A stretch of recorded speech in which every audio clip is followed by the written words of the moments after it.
In a small, tight-knit African village where everyone knew each other, lived Aminat and her mother, Morenike. Aminat was just 16 years old, beautiful, full of life, and the joy of her mother's world. Morenike had raised her daughter alone after her husband's passing when Aminat was just a baby.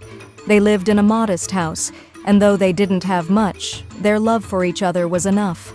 Aminat was known in the village for her kindness and her love for children. Every morning she would help her mother at the market, and in the evenings she would tutor younger children in the village. Her dream was to become a teacher one day, to inspire others the way she had been inspired by her own teachers. One fateful evening, as Aminat was returning home from a friend's house, she was attacked. A man from the village, Kola, who had been lurking in the shadows, dragged her into an abandoned hut by the edge of the forest. Kola was known to be a troublemaker, someone the villagers feared but tolerated. That night, he brutally raped and murdered Aminat, leaving her lifeless body in the dirt. Her face was unrecognizable, her once vibrant spirit extinguished. When Morenike found out, her heart shattered. She wailed in the streets, her cries echoing through the village. Everyone felt the weight of her sorrow. The once strong and resilient woman had been broken. The village was outraged, and Kola was arrested soon after, thanks to evidence that tied him to the crime. But the trial, held in a courtroom miles away from the village, was nothing short of a spectacle. Kola's lawyer painted Aminat as a reckless girl who must have provoked her own fate. Morenike, sitting in the courtroom, could barely contain her anger as the defense attempted to drag her daughter's name through the mud. Days passed in court, and while the evidence against Kola was overwhelming, it became clear that justice might not be served in the way the village and Morenike had hoped. Kola's influential family pulled strings, paying off officials to reduce his sentence.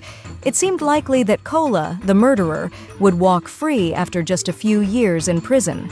On the final day of the trial, the judge's words rang out through the courtroom. Kola was sentenced to a mere 5 years in prison for manslaughter, rather than the full punishment for his heinous crime. Morenike, sitting just feet away from the man who had taken her daughter's life, felt the blood drain from her face. Her grief, her rage, her sense of injustice, it all converged in one singular moment. As Kola turned to smirk at her, Morenike stood up from her seat. Time seemed to slow.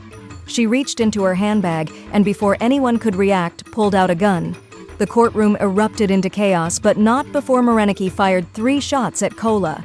The bullets hit their mark and Kola crumpled to the floor, dead. For a moment, there was silence. The same silence that Morenike had felt the day she had found out her daughter was gone. In that instant, she didn't care about the consequences. She had avenged her daughter. She had done what the law had failed to do.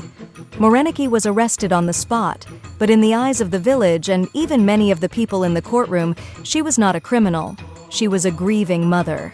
At her own trial, her defense lawyer argued that she had acted out of immense grief, a grief that had overwhelmed her sense of reason. Even the judge seemed sympathetic, understanding that this was a mother who had lost everything. Morenike was sentenced to 6 years in prison for the murder of Kola. But as the years passed, her story spread far and wide. She became a symbol of justice, a mother who had done what the system had failed to do. Villagers petitioned for her release, and after 3 years, she was granted early parole for good behavior.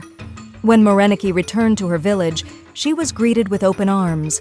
The people saw her not as a killer, but as a hero, a mother who had fought for her daughter in the only way she knew how. But the years in prison had changed her. The once vibrant woman had aged, her spirit dulled by the weight of both her grief and her actions. In the years that followed, Morenike dedicated her life to advocating for victims of sexual violence and working to change the very system that had failed her daughter. She became a voice for the voiceless, ensuring that no mother would have to do what she had done just to see justice served.